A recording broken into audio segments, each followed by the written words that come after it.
Now would be a great time to talk about how could we generate grain that matches the original plate that we can use to regrain paintwork or these solid graphics that we have here that are currently grainless. So the very first thing you would do to do this, let's actually do it in its own little pre-comp here. I'm gonna take the plate and we're just gonna put it into a comp all by itself, and we're gonna name this grain maker. So this will be our grain maker. I'm gonna put that back to untone map. So the first thing we're gonna do is we're gonna make a solid. Control Y to make a solid. I'm gonna change its color to exactly a 50% gray, 0050 or 0.5.5.5 RGB. On this solid, I'm going to put a match grain. Now this comes with After Effects. I'm just gonna set it to final output. As soon as you do that, final output, and nothing will happen until you select noise source layer. And we're gonna select the plate as our source layer.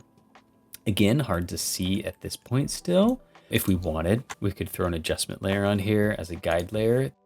When you put levels on here, you can see all the values. Well, it's a 50% gray solid, so that's why it's got a peak right in the very, very middle.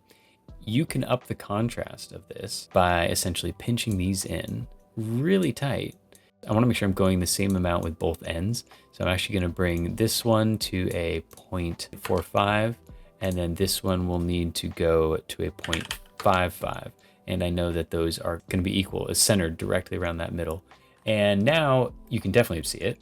I can switch between the channels now, and you can see we have a lot of grain. You could use this, you could render this out, not including the adjustment layer, of course, and use it with linear light blending mode to put it right back on the footage. But we're not going to stop there. There's something I don't like about this one. And if I look at the channels independently, blue channel looks pretty good.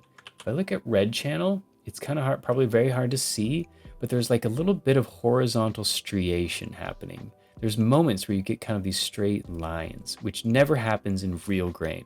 I can see it a little bit in the green channel as well. And some of that stems from the fact that when you select the layer and you do this, you're leaving it up to After Effects to pick random spots on the footage to use to generate that grain. Maybe it's not picking the best spots. If you go into your sampling section, you can see that it's sampling from the very first frame, frame 0. It ignores your frame numbering in your comp. It's pulling 8 samples from it, with a sample size of 24 pixels. And right now the sample selection is set to automatic. We're actually gonna wanna switch that to manual. Yeah, so we're gonna pick spots now. There's a drop down here. When you're in manual, you can actually change the value of all the sample points. You can also change the locations for all the intensities. But I'm going to link all of these together because I want the intensity of these points be in the same location as where my sample points themselves are. So I'm gonna go ahead and immediately do this. I'm gonna pick whip them. This one to this one, number 2, 1 to number 3. I'm alt clicking on these to get the expression thing to come up immediately. And there we go.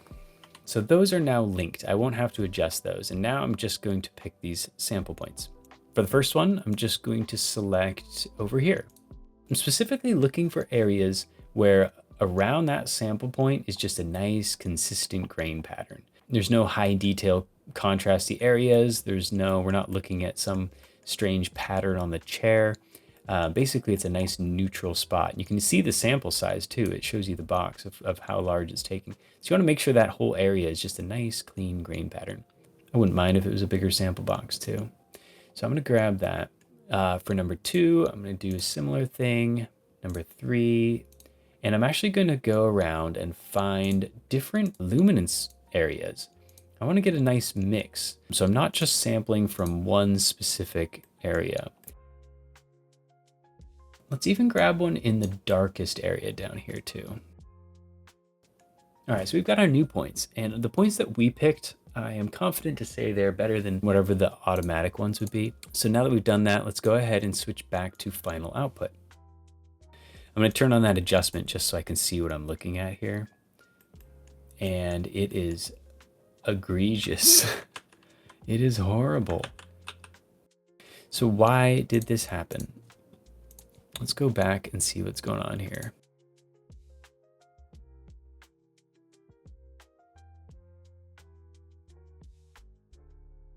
Let me try putting this back to 24 sample size and see what happens. As soon as I did that, it is great. It's way better. Red, green, blue. It's great. That was like the first time I've changed the sample size, and now I am wondering what is up with sample size. Say go to 48. Yeah, look at that. The higher I go with sample size, the worse it gets. 100 samples. Yeah, amazing. The larger your sample size, directly proportional to the worse your grain is. Cool. Let's keep that at default. This is perfect. All right, I'm gonna turn off my adjustment layer. So now we'll just be looking at what looks like a gray solid, and we're gonna render this out. Let's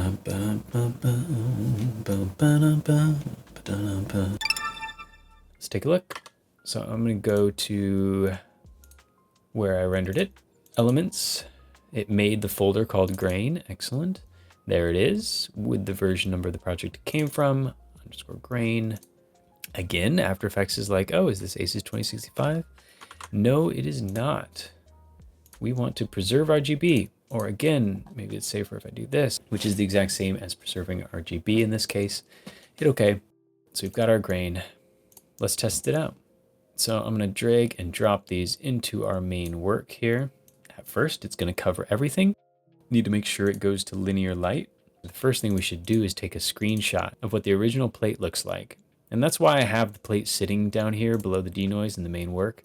I have it there as a reference so that I can quickly compare between the denoised version and the original plate.